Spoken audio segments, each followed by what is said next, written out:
Welcome back, guys, to National HSFB.com or National High School Football. You guys are getting accustomed to the way we do things around here.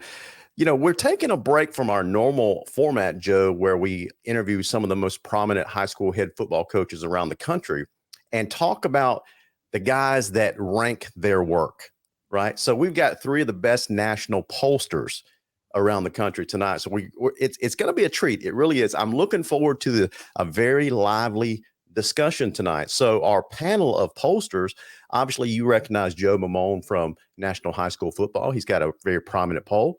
In the right-hand corner over here, in his corner, is Jeff Fisher of High School Football America.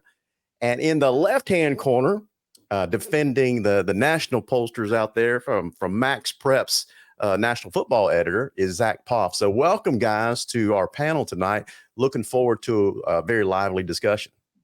And Larry, you know, it's cool. We're all from different regions. I'm from the Northeast, Jeff is from the Southeast, and Zack is out West. That's right. I got to rep Cali, baby. So it's still only 6 my time here, so it's perfect. I'm jealous. If I fall asleep in the middle of this, guys, you know I'm past my bedtime. Jeff, I'm right there with you, man. I'm right there with you. Hey, let's just go ahead and throw this question out there. For some of most of everybody's watching tonight probably recognize your polls. They may not know you by name, but they recognize your polls. So I'm curious, just to set a foundation of what we're talking about tonight. Joe, I'm going to start with you. How long have you been in this business of ranking national teams? Of the 9 national polls, we're the newest.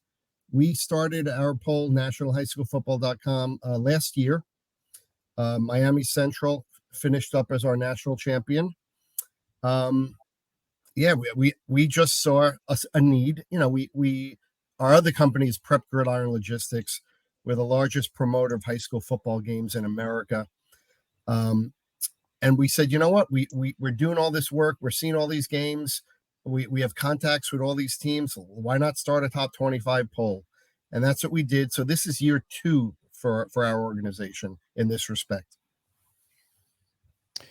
Jeff, I want to ask you the same thing. Now, you've been doing this for quite a while. So I think a lot of people recognize High School Football America. How long you been doing this? How did you get your start? And I think you're based out of Atlanta, right? Based out of Atlanta, been all over the country, grew up in Pennsylvania, and the white hair, gray hair, whatever color my hair color is, shows that I have been around a long time. I actually did my first high school football game. I was a color commentator back in 1974, so y'all can do the math on that. But High School Football America began when I left the anchor desk at Fox Sports in Chicago back in 2003. I started in 2004 with my wife, Trish Hoffman. And so we've been cranking along since then. We kind of, I would say, came onto the national scene when we moved to Los Angeles in 2012 to do a show on Fox Sports Radio out there for Southern California. We started doing a national opinion poll in 2012. Joe knows the story. I think, Larry, you might know it as well. But I thought there was a better way to do ranking. Plus, my skin's not thick enough for opinion polls. So I decided to create an algorithm. I'm not a mathematician by trade, but I read a lot about a lot of things. And I figured out I was going to make a new mousetrap for rankings when it comes to the algorithm, the computer side of things. So that was in 2013. So we're celebrating year number 11 this year. Zack, what about you, man? Yeah, well, MaxPreps, they've been doing high school football rankings for quite some time. Steven Spiewak was the guy before I took over.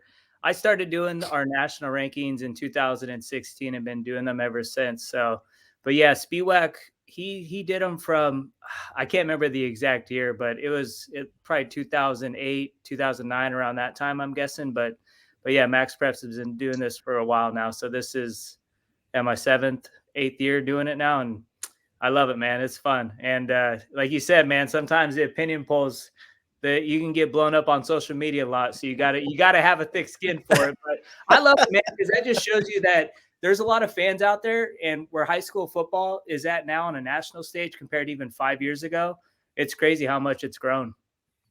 Zack, let me follow up with what you just said there. With the advent of social media, you've been doing this for a while, but social media is more of a recent phenomenon where you get almost instant feedback now, right? So when you put your name out there on a national poll, Zack, you said that you get some pushback sometimes. Do you find that the football fan nowadays, especially at the high school, are they more knowledgeable in the past, or are they just full of hot air? You're trying to get me in trouble here. I, I I will say this is most fans that come in the DMs and are hitting you up on social media, you usually see those teams the next week or the week after that usually take a L. So Oh. it's funny how sometimes things work out, but I've never seen Twitter and mentions blow up so much when Modern Day beat Duncanville 45-3 a few years ago. There's still people arguing about Texas high school football and California football to this day, going back to that game from 3 years ago. And I'll say you're welcome for that, because PGL set up that game. Yeah, man. Yeah, Now, Joe's Joe, not you- against stirring the pot. Joe likes to stir a little bit, or a lot sometimes. Hey, Yes, he does. you see Hey, him on Twitter, man. healthy He debate. gets into it a lot, man. And I'm Healthy- like, hey, nah, I ain't doing It's called, my barstool buddies call it healthy debate. that. Now, That's what Joe you- is from the Northeast, so he doesn't mind mixing it up a little bit with some folks. So, Joe, you've got, out of all three of you, you're probably the most engaged, I would say, in social media. You got the website, nationalhsfb.com, and you're pretty active on Twitter. What's been your experience in fan engagement? Oh, I love it. I mean, again, healthy debate, whether it's good, bad, or ugly, or constructive criticism. I accept it all. I read it all. I will interact. If you don't agree with me, I'll ask you, why and what's your opinion, and we'll go back and forth. It's all healthy debate. I just draw the line when somebody wants my kid to get killed or break my legs or something like that. Then I'll shut people down. That does happen, by the way. But as long as it's healthy debate, I'm willing to listen. There's a reason. We all three of us here have criteria, and we all have different ways of doing things. That's right. So yeah, I mean, my way is my way. My way had Miami Central winning the national championship last year over St. John Bosco. The other two guys had different ways of doing things. That's what makes this so great. That they, and the great thing about it is when people get excited or pissed off, it's great because that means they care. And you don't see this in other sports. You don't see, mothers caring about their high school kids' rankings. You don't see alums from former teams going off because they dropped out of the top 10 after a close loss. When we're onto something good when people are talking either way. Absolutely. And Jeff, Jeff, you're probably out of the I don't know if traditional is the right word, but out of the three of you guys now, I would probably view you as more of a traditional. You've got the podcast, you've got your website, you do a lot of writing. What's been your experience with fan engagement? It's great. Anything that promotes the game of high school football is wonderful, and we all want that. And like all of us will say, as long as you keep it, non-personal. That's right. I'm fine to hear whatever it is. Yeah, hear whatever you have to say. And it was great that you mentioned Spiewak there, Zach, because Steve and I are still friends to this day, and I'm also friends with kind of the godfather of it all at USA Today, Jim Halley. Those guys, really carved the path for what we're able to do today. But getting back to the question of fandom, it's great. I mean, it's wonderful. None of us have a job, maybe, or a company. In our Joe, in my case, that if you didn't have these fans, so it's good. Keep it clean, keep it fun. We're trying to do the best that we can to do that. And at the end of the day, and Joe knows this, and Zach, we're just meeting for the first time. My philosophy and my mission statement is we try to tell the story of America through the lens of high school football. If we do that, then I think we all score a big old touchdown, put a big old touchdown on the board. Absolutely. Well, guys, let's go ahead and start talking about some of the polls and how you guys do things. Jeff, I'm going to ask you this first question here. A while ago, you talked about adjusting, not adjusting, but you talked about specifically your algorithm. Is that something? So when you say algorithm, that sounds like a more of a computer generated poll. So explain to the audience what you mean by that. Yeah, it's simply a computer ranking. There's a massive spreadsheet, as we all know. There's 15,000 plus high schools playing high school football. And in 13, when we started, we just had an ability to lay it out as I went through it. I did talk to people about, how you set it up, and I've got some background from them. And we went here, there, and the other where anywhere else. And ScoreStream, who's a partner of ours out of Southern California, provides us with the scores. So it all gets fed in and it spits out. Now, as far as the adjustment, and before we kind of went on here, Joe and I were joking a little bit. He said I adjust it as I go along. I adjust it at the end of the season. So the one thing that I've always done, because I said I wanted to make a better mousetrap, is at the end of the season, I go into it and I look and see what it is and what it's done and how it's turned out. And I would say by year 3, we kind of had it right, where we haven't made a whole lot of adjustments. We did make some at the end of this last season. Joe knows about that. But, I looked at the numbers today before we came on here after I put out the rankings. Of the 300 teams that were in our preseason 300, 221 of them are currently in the 300. So that's hitting it at about 74%. And since 13, we've averaged we've averaged 70%. We've been as low as 67% for the year. Yeah. And this is the best year we've ever had. So, you just look at it. And that's what I was saying, too, before we started talking. An algorithm is based upon numbers, but there can be some sway put in there. And I may get myself in trouble for saying that, but we try to keep things as honest as we can. And the truth of the matter is, I really don't look at the other polls out there, because I don't want to be swayed in season and go, whoops, did I mess that up really badly? Luckily, we're pretty good. Listen, you guys that have the algorithms. Hold on, Joe. You guys that have the algorithms, like the Georgia-based one. I don't know if you're familiar with Lauren Maxwell. He's got something called the Maxwell Ratings, and it's a pretty big algorithm as well. And I'm amazed at how accurate he is in predicting outcomes of Georgia-based high school games. You're probably not on the outcomes side, but more of a ranking based system. So kudos for you guys for figuring out the secret to making that mousetrap work better. Yeah, and CalPreps has been doing it for a long time, as Zach knows. I mean, those guys do it well, and I never want to get into looking at point spreads and outcomes and all that. I think that steps over some lines. I don't want to ever, as a company owner, want to step over. I think the pureness of high school football is great. We don't need any spreads and any betting lines, although I do know they exist out there on certain games. Absolutely. Joe, you were about to say something. No, I was just going to commend Jeff. I mean, me and Zach have the easy job. We're only ranking 25 teams. He ranks 300. Right. I can't imagine. I couldn't do that. I mean, even when we were starting to think about launching our own poll, we went with the 25 number because it was really manageable. I can't imagine having to do, what Jeff does and these other pollsters that literally rank hundreds of teams. Well, it's funny because I started doing 100, but we only put 25 in the article. But on our site, we actually do up to 100. But 300, that's tough. That's really tough. I mean, 100 is a lot of work. Yeah, especially when it's now you're getting into thousands, right? In the algorithm, right. You're looking at numbers coming out, and but it's tough. And what here's the question though I have for you two guys, because opinions are, as we know, everyone has one, right? What's the toughest part? Zach, I'm just curious, like what's the hardest part for you in developing a poll? And then Joe, I'd love you to give me a hit on that too.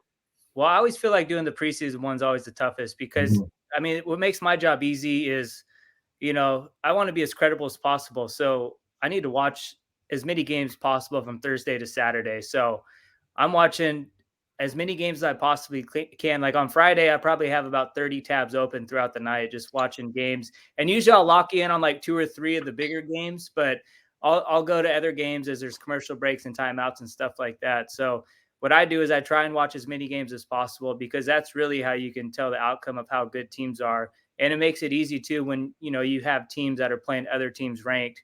And that's really where you can really kind of justify, okay, this team needs to move up in the rankings. They beat this team by X amount of points and kind of dominated the whole game. So that kind of makes my job a little easier just by staying up to date with everything and watching as many games as possible. Joe? Yeah. And, with me being, the other side of our business is Prep Gridiron Logistics, the largest owner and operator and biggest promoter of high school sports and events in America. So I have that part of my brain, I'm always thinking about basically out-of-state matchups. So with my poll, when I created it, I kind of made it easy for myself, and I agree with Zach. The first poll is the hardest. But I've certain criteria, like head-to-head, okay? Head-to-head, if when Kahuku beat St. John Bosco, they were going to be above them, right? That's one of my rules. Head-to-head, the winner is above the loser of that game. Number two, I really, strength of schedule is one of my top priorities. Back in the day, I used to despise when a team with a 12-0 record would get the number one ranking in a poll when they played the worst schedule ever. They played 12 slappies from their own state. I'm trying to think of that team from Mississippi. Jeff, who's that team from Mississippi that won a share of the national championship a while back? South Panola? Yeah, South Panola. I mean, yeah, they went 12-0, but if you look at the teams they beat that year, it was, it's just one of the reasons I wanted to start my own poll. Strength of schedule had nothing to do with that, and it should be. I mean, you'll look at my poll, and I reward teams for scheduling hard games. When Centennial loses to Mater Dei by 14, they don't drop in my poll. They move up. Same goes for like a Long Beach Poly for scheduling a Bishop Gorman or a Miami Central for playing a IMG or a Gorman. If you lose to an elite team, you don't drop into my poll. You rise in it. That'll always be part of my criteria. Also, because of all the work we do with high school football games and events, I have 400 high school coaches that make up my client list. So I call them once in a while when I want assistance with my poll. Like, for instance, there's one coach out there this year that played both Bishop Gorman and Bishop Gorman and St. John Bosco. Rich Morocco from Liberty, Nevada. He played them both. So after that weekend when Mater Dei got shut out by St. John Bosco, and I was flirting around who's going to be 1 or 2 or 3, I called him up. I said, Rich, listen, I need your help. I just want your feedback. I want to get this right. I want to get my number one right. And I asked him, I go, you played both. You played Bosco, you played Gorman. In your opinion, who was the better team?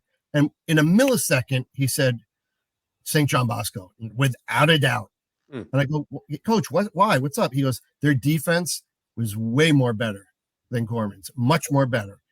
And I'm a defensive guy. Defense wins games. So that's why right now I have St. John Bosco above Gorman in my poll.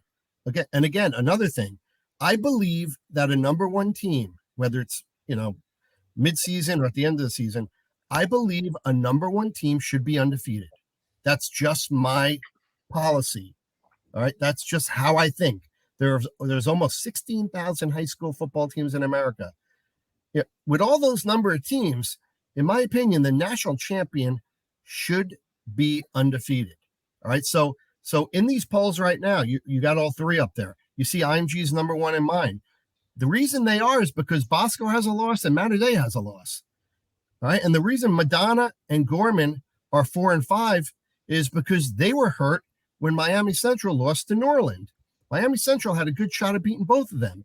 And Norland, who was unranked at the time, beat Miami Central. So that affected that. So that's why IMG is my number one team in America right now.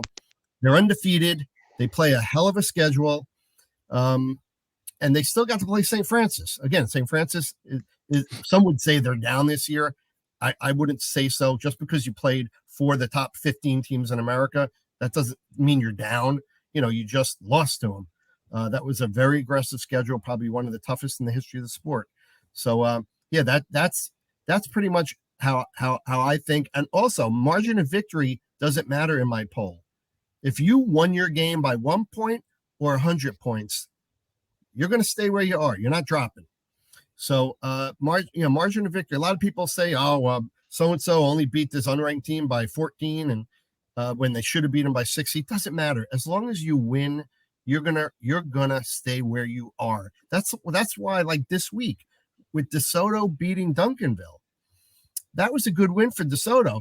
Yeah. But I couldn't move them up past everybody that my top 10 or 9 that all won this week.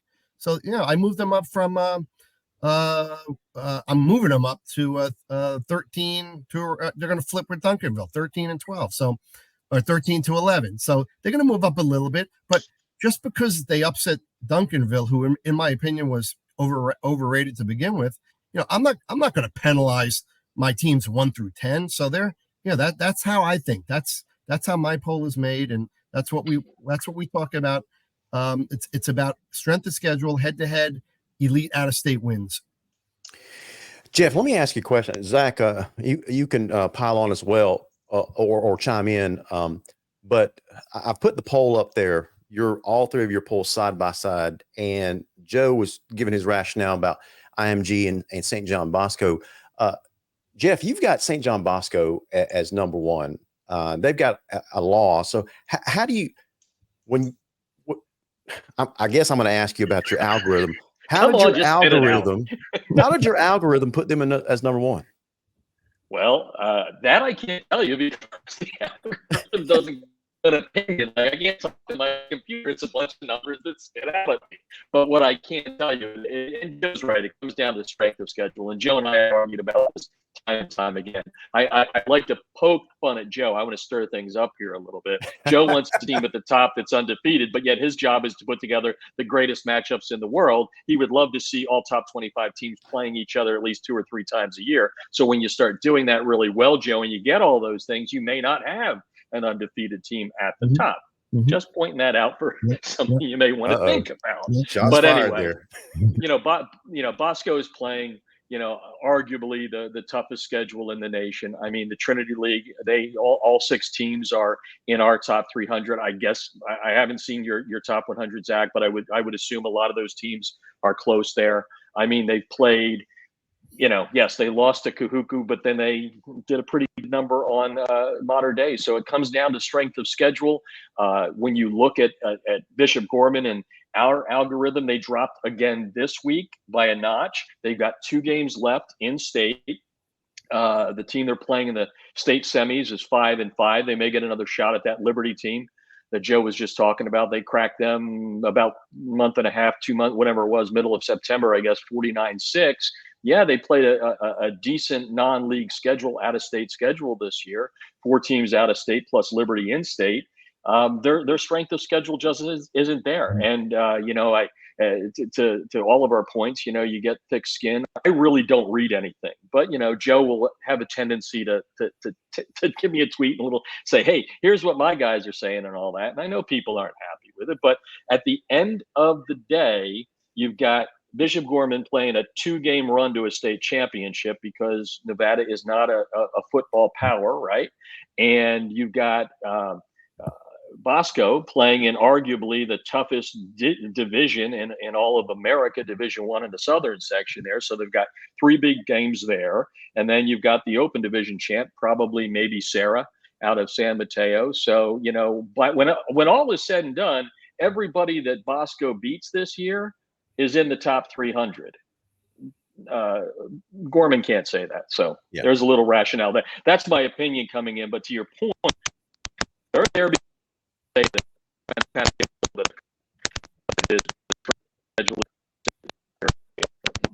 Gotcha.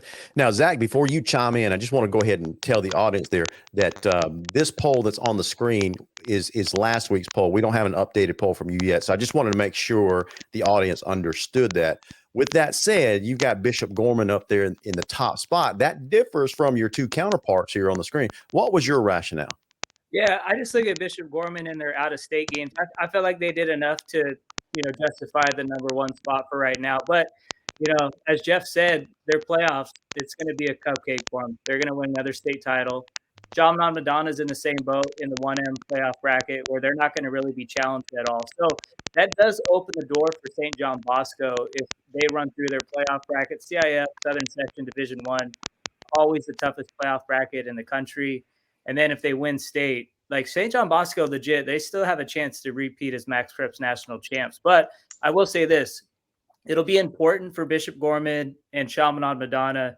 They do win state to find a way to get back in the ESPN Geico Showcase because that could give them a marquee win at the end of the season. And it would be ideal if we got a rematch between Bishop Gorman and Chaminade Madonna at the end of the season, because that would add another huge quality win. I just look at Bishop Gorman. I understand Miami Central lost to Norland, but there's still a chance Miami Central will win that 2M playoff bracket, which is going to have Norland and American Heritage in that. And if they do that, that's going to be good for Bishop Gorman's resume. And then on top of that, too, I look at Corner Canyon. That's a team, they've been smoking everyone. I understand they're playing Utah teams, but the way Bishop Gorman came back and dominated that second half was impressive. Corner Canyon is a really good football team with Isaac Wilson, who's one of the best quarterbacks in the country. And Bishop Gorman absolutely smoked Corona Centennial. Corona Centennial is a very good football team, and they beat them more handily than Mater Dei did. But I don't really look at common opponents because, I mean, you just look at Kahuku against Bosco and Mater Dei. I mean, that just really shows you that, you know, same opponent. I don't really look at that too much. But I just feel like as of right now, Bishop Gorman and Chaminade Madonna, they did a good job of scheduling legit out-of-state competition. And Chaminade Madonna also did a good job scheduling really good in-state competition on top of that. And I think both those teams still being undefeated right now, ranked ahead of St. John Bosco, because I still look at that Kahuku loss. That's not like a losing to Mater Dei or somebody like that. That's the one reason why I kept Bishop Gorman and Chaminade Madonna ahead of Bosco, even though they got that dominant 28-0 win over Mater Dei. That's the most impressive win for me all season long. But the door's still open for Bosco to creep up to number one, especially if Gorman and Chaminade Madonna don't get invited to play in the Geico ESPN Showcase game at the end of the season. Gotcha. Zach, I don't think that's happening. My sources are telling me that bowl series game is over because at least one of the large sponsors has pulled out. Wow. Yeah, that would be unfortunate, but I've heard the same thing, Joe. Mm-hmm. That's unfortunate for high school football, because that was a way for, you know, to have state champions at the end of the season to play against each other, which is really good bragging rights for that state. I always remember when Collins Hill went into that game and lost. I mean, against the state of Washington team. Yeah. That was a huge win for the state of Washington. They still talk about that, Dub. Mm-hmm. Yeah. You know, if you're in Georgia like me and Jeff that was kind of Jeff, I don't know about you, but that was kind of a surprise to me how that Collins Hill went down the way they did, because that was just a super stacked team. Travis Hunter that year. That squad was loaded. Loaded to the gills. That Graham Kapowson team, though, they were legit too, but they didn't really play anybody, so it was hard to really tell how good they were. And that was a great high school football game. I mean, it went back and forth. What made it great was before the game, the head coach of Collins Hill calling out, "We want Mater Dei." That was great. That's what I was saying, man. When people get on Twitter or X nowadays and start talking, usually the next week something happens they're not going to like, man. You know, when I put the poll up there, I noticed that there was kind of a common theme. You saw a lot of California teams up there. You saw a lot of Florida teams, some Texas teams, some Georgia teams. Joe, specifically, we put this poll up on nationalhsfb.com last year, and it was a pretty popular poll. Which states are you seeing, guys, that are just better high school football, that kind of stand out from the rest of the country? I'll go first. This year, it's Florida for sure. Okay. This year, it's Florida. In sheer number, I think I have 5 or 6 teams out of my top 25 are Florida teams, including IMG. It's always, if you look at every poll and you look at the top 25, there's going to be 4 states that probably have at least 15 to 18 of those 25. And it's going to be Florida, Texas, California, and probably Georgia. Those 4 states will always account for, I'd say, you know, a minimum of 50 to 60% of the top 25 slots. That they're just better high school football states. The one problem I have with other pollsters is when some people think the number 1 team in this state must be in the top 5. Yeah. You know, again, that's one of the reasons I started our own poll, because I wanted to get away from that sort of thinking. I don't believe before the end of the season, somebody should be thinking, you know, the number 1 state in Texas or Florida, you know, has to be in the top 5. You gotta think more out of the box, talk to coaches, see who's coming back, a number of returning starters, check out the schedule, things like that, versus just saying, there's got to be a team from Florida, Georgia, and Cali in the top 5 to start every year. I just hope the opinion polls start thinking less and less like that and thinking more out of the box. I've got Florida number 1. They by far have the most teams in the poll, and then it's kind of a toss-up between Texas and Georgia on any given week, and then Cali behind that. So those would be the top 4. On my opinion side, living in Georgia right now and having lived in, Los Angeles, Pennsylvania, Chicago, here now, pound for pound, school for school per capita on that, it would be hard to argue with the quality of football being played in Georgia at this point. Larry, I guess I'm probably not going to get an argument from you, but no, not at all. That being said, Florida and Southern California have some of the greatest athletes. Joe, hold your ears. Texas is still the mother lode for Friday Night Lights, and make sure all the other states know we love them, right, Zach? We try to make sure no one's yelling at us. Yeah, I love Texas high school football. I just at the end of the day, I still wish they would play out of state games, even if it means hosting them. But now, Zach, to their credit, they have played out of state games in the last few years. Yeah. Duncanville played IMG in Mater Dei. Allen played Bosco. DeSoto played St. Francis. Gorman, who I forgot who they beat back in the day. But so that was a good Cedar Hill team too. But the problem is they're losing all those games convincingly.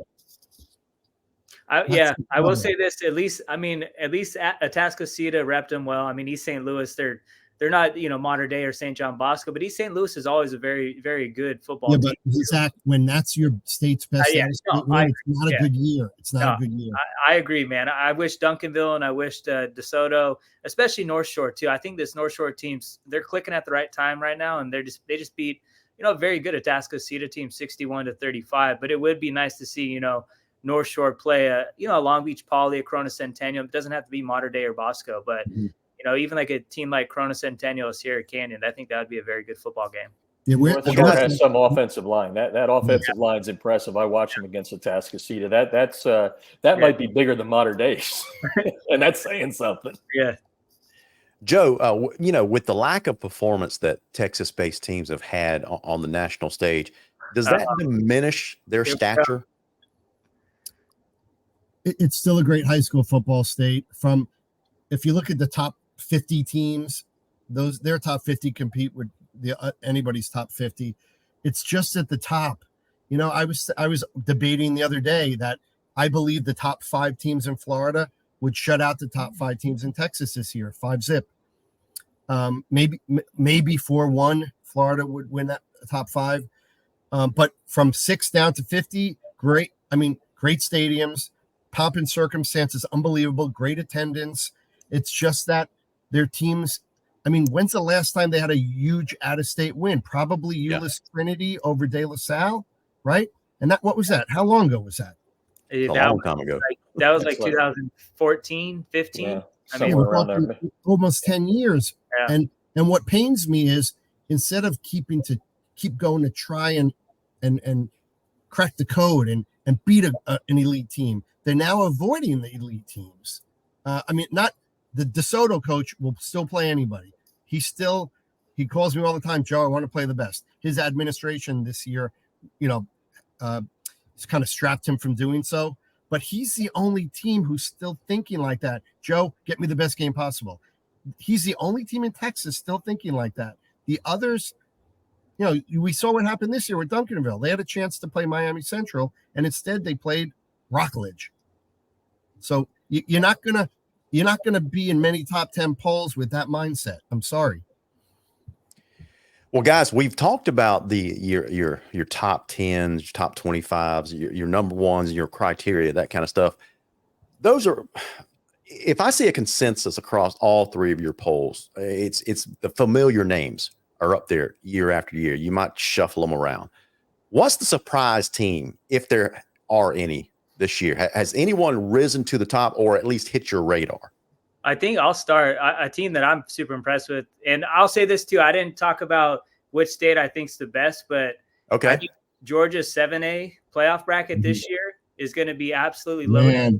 And Walton's the team that's really surprised me a lot this year. I thought they're going to be really good, but the way they beat Grayson like that to start the year, and they've just had impressive win after impressive win. I think Walton's a team that could surprise some people and win the 7A state championship this year. But that bracket's going to be loaded, man. You're going to have Colquitt in there. You know, Mill Creek's playing way better than I thought they were this year after Caleb Downs. Zach, that Buford Mill Creek game was one of my most exciting games of the year. That game was awesome, man, because I was kind of watching on my phone as I was going to Bosco Mater Dei. And then, Carrollton, man. I like Carrollton a lot. Julian Lewis is playing outstanding football right now. And those 4 teams in that 7A bracket, Grayson's still going to be a team. Parkview is playing really well right now. I know Newton's lost a couple in a row, but that 7A Georgia bracket, that is going to be that bracket might be the second toughest postseason bracket this year outside of California CIF Southern Section D1 bracket. We'll see what Texas's 6A D1 and D2 brackets look like, but I don't think they're going to be as stacked as Georgia 7A this year. That one's going to be fun. But yeah, Walton and even Mill Creek, those are kind of 2 teams that have caught my eye this year. I wasn't sure how Mill Creek would be this year after losing Caleb Downs, but they've played great. They're 9-0 heading into the regular season finale this week. And Larry, this is the difference between our polls. Like he just mentioned Carrollton. They are not my poll because they lost to Langston Hughes. Yeah. So that's just how I think, how he thinks. Now Carrollton can go and win it all. That's fine. And then they'll end up in my top 25. But right now they're not because of that loss to Langston Hughes. And that was to start the season too. And teams are different now than they were at the beginning of the year. Yep. So that and also too, Bryce Hicks got hurt in that game, which really hurt Carrollton a lot. So they had to adjust, get a new running back, and they're playing great football and they're really good defensively. But Julian Lewis, he does not play like a sophomore quarterback. Yeah, absolutely. So Zach, going back to the question, what's your surprise team? Walton. That was my surprise team. Definitely Walton. Okay. Yeah. I think, and you know what? Walton's not surprising me, and maybe that's because I'm here and I know Coach Bruner pretty well. I think we had him 35 preseason. They're now, I think, 20 today. Norland out of Florida. And the reason I say surprise is we still had them in the top 200 preseason. And now, as you look back upon what was supposed to happen, and you know this, Joe, who was Norland supposed to play out on the West Coast? St. John Bosco. we set them up, and they canceled it about a month before they canceled about, maybe about a month before the game was supposed to be played. Norland bailed on St. John Bosco, and we had to replace them with Friendship Academy out of DC. Yeah, but I think Norland probably fits into that category. But Zach is right, man. This 7A bracket here, pound for pound, I think it's equal to the Southern Section Division I, just because there's more teams, right? Yeah. And I know this week Coach Negro was saying we need to expand Division I to 16 teams, which I'm not so sure what a difference that would make this year. But at some point it would be good to see kind of all those teams have a shot at that. I feel bad for my good friend Jaime Ortiz at San Clemente getting Bosco. That's drawing the short straw. Right off the bat, man. Yeah, and Larry, my 2 teams, we mentioned them a little bit. The 2 teams that are ranked in my top 25 right now that weren't even close to starting in it are Kahuku because of their Bosco win. And we already mentioned Norland. I had to apologize to a lot of my South Florida fans on our site. I wasn't giving them any respect, and they I had to eat crow after they beat Miami Central. Hey, I was shocked, man, because when I left to go to the Mater Dei Bosco game, it was 20-0 at half. I was like, Miami Central. Yep. And then I looked on Twitter. I was like, what? They came back and won in overtime, man? But they got ballers, man. Norland's they added a bunch of transfers. They got some saucy things on that squad, man. They're loaded on both sides of the ball, and I hope we're going to get the rematch, I believe, between them and Miami Central in the playoffs. And there's going to be a lot of chirp in that game. It's going to be a fun one. Right. For sure. And when does the transfer portal close up down there? And is that during the season? It's 7-11, man. 24 hours, 7 days a week, baby. Yep. Hey, and Kahuku, we all know they're a solid team, a really consistent team. Last year, me and Zach were up till 4 a.m. watching that St. Francis game. St. Francis beat him in the last minute when St. Francis was ranked number 1 in the country. But Kahuku lost a lot from that team, and they're still brought back players and were able to beat Bosco. So, Kahuku for me, I'd say is 1, and Norland is 1A of the 2 teams that surprised me the most. Yeah. Well, guys, as we start to wind things down, we're approaching 45 minutes, and I want to be respectful of your time. So just a couple more questions left. So we're approaching the end of the season. I think some states out there have already started their postseason play. So which games on the national level remaining are you looking forward to, and you think it's going to shape things up? Zach, I'll start off with you. Yeah, I mean, modern day Bosco rematch like that. That's going to be the game, really. If St. John Bosco beats Mater Dei twice, that's so impressive, because we all know how hard it is for the team that wins the regular season game to come back and win the second time around. The last time that happened was 2017, and I think that Mater Dei team is the best high school football team I've ever seen. I mean, that team was absolutely loaded. They never trailed at any point that season, beat Bosco twice. That was DJ Uyunglele's sophomore season. And that's the last time that team won twice, won the regular season and in the CIF championship. Zach, is that the season Mater Dei beat IMG? No, that was the following year with Bryce Young. All right. Okay. Yeah, and then that Mater Dei team got smacked by Bosco 41-18, but then they came back and beat who you can even ask Coach Negro. He feels like that 2018 Bosco team is the best Bosco team he's ever had. And they lost, I believe it was 17-13 in the CIF D1 championship game to Bryce Young. But yeah, no, that's the game for me. And then however Georgia 7A plays out, I think the semifinal matchups are going to be great. And I think the state championship game is going to be amazing. And also Miami Central Northern rematch. I think that's going to be a big game for Bishop Gorman's resume. It'll be important for them for Miami Central to come back and win state this year. How about you, Jeff? Yeah, I think, not to copy too much, they're definitely a rematch, part two of Bosco Mater Dei. Maybe the semifinal matchup, if Mater Dei wins, I know I'm sounding funny with that. If Mater Dei wins and if Sierra Canyon wins, that would be the semifinal matchup there. And then you got Bosco and Corona Centennial. And, I don't know if on a one-off, I want to prepare for a Matt Logan offense. That's tough. I've watched it happen.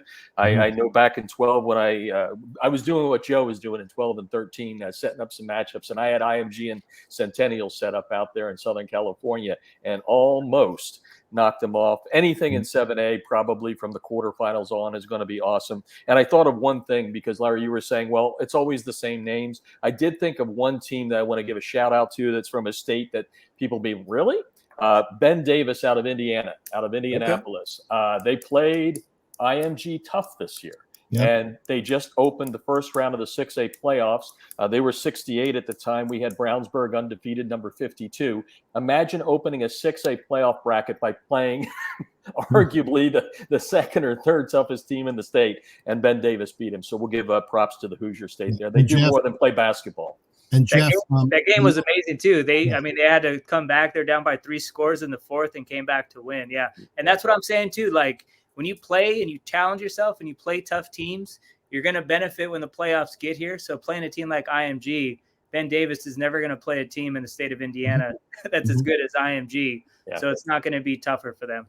Yeah. And so Glenville out of Ohio too, for your state, Ohio there, Joe. Glenville. And Thompson was supposed to play IMG, but it was canceled because of the weather. So, but remember, Indiana changed their out-of-state rule, right? And the day that change went down, I sent an email out to Ben Davis, and they said, "Joe, bring us the best team possible." I said, "Really? You want IMG?" They said, "Yes." And that's how that game was consummated. And Zach's right. When you play IMG, they expose your flaws. After the game, you fix those flaws, you adjust, and then playing in state is like JV games going forward. I will say this though, real quick. Ben Davis, Center Grove, that would be a really, really good football game. I hope those two cross paths in the playoffs at some point. Yeah, gotcha. I want to give props to the game that I'm most looking forward to. It's one of the ones I set up many years ago, and it happens every November. St. Francis, people say they're down. Yes, they are down because of their record. However, you got to remember, the last 4 weeks, they've been playing with 3 or 4 offensive linemen out. Their star running backs out with an ACL, a lot of injuries. By the time the IMG game happens on November 17th, they're going to have most of those guys back. Not the running back, but everyone else. So the game I'm most looking forward to is St. Francis at IMG. Okay, that's always mid to late November every year. So it could be possibly de facto multiple in the national championship game. So if St. Francis gets most of their offensive line back, listen, anything could happen. So I'm looking forward to that game. SFA at IMG on 11/17. Guys, last question for you. And this is not related to your poll at all, but it's related to the high school football scene. A phenomenon that is sweeping across the country really is this whole NIL concept at the high school level. And so Georgia, Zach, Georgia has finally passed that rule that allows that. And we've already seen some pretty significant news hit. Like, Zach, you were mentioning Julian Lewis a while ago, just a piece that hit just a few days ago. Here's what it reads. It says, On3's Pete Nakos is reporting that Lewis has agreed to a partnership with Leaf Trading Companies. The deal was brokered by Everett Sports Marketing. However, Lewis doesn't appear to be officially represented by ESM. Goes on, this is a quote, this is a significant 6-figure deal at first-round NFL quarterback values on a per-signature basis, unquote. You think, is this just a one-off, or are we this is just the beginning of the floodgates at the national level, the superstars that are known nationally? Are we going to see more and more of this? Do you guys think?